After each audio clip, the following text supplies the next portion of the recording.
안녕하십니까. 천안 배포 우유한 목사입니다. 오늘 말씀 통해서 하나님을 경외하는 지혜로운 사람 될 수 있기를 기도합니다. 오늘 말씀은 시편 53편 1절과 5절과 6절입니다. 어리석은 자는 그의 마음에 이르기를 하나님이 없다도다. 그들은 부패하며 가증한 악을 행하며 선을 행하는 자가 없도다. 그들이 두려움이 없는 곳에서 크게 두려워하였으니 너를 대항하여 진친 그들의 뼈를 하나님이 흩으심이라. 하나님이 그들을 버리셨으므로 내가 그들에게 수치를 당하게 하였도다.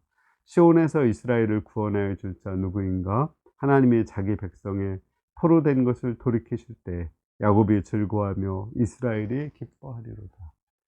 대부분 똑똑한 사람들 하나님 안 믿죠? 좀 어리석은 사람들, 어린아이들, 또 연약한 여자들이 주로 하나님을 많이 믿습니다. 선진국보다는 후진국에서 하나님을 많이 믿습니다. 이것이 일반적인 현상입니다. 그런데 오늘 말씀 보면 하나님을 경외하지 않는 사람이 어리석은 자고 하나님을 경외하는 사람이 지혜로운 사람이라고 오히려 반대로 말씀하고 있습니다. 왜 그럴까요?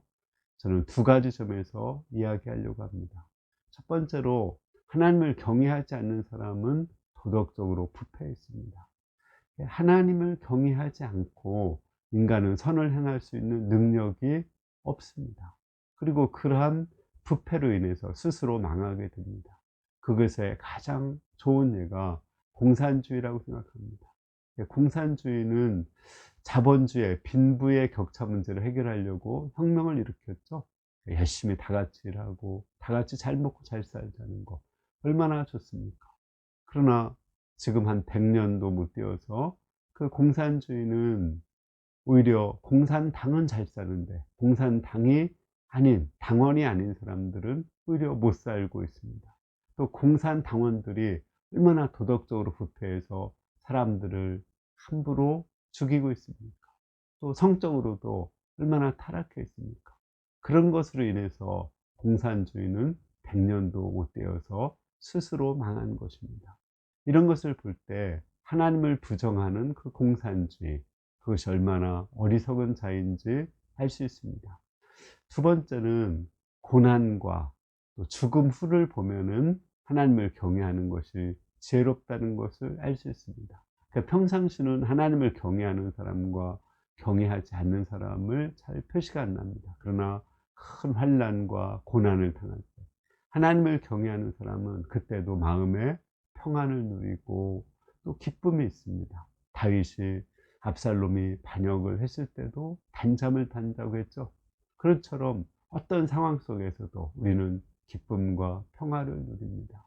스데반이 순교할 때도 기쁨이 가득해서 죽었지 않습니까?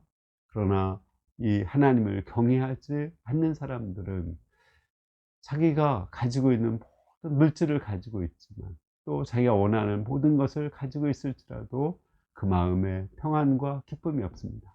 더 큰 문제는 죽은 후에 어떻게 되느냐는 것입니다.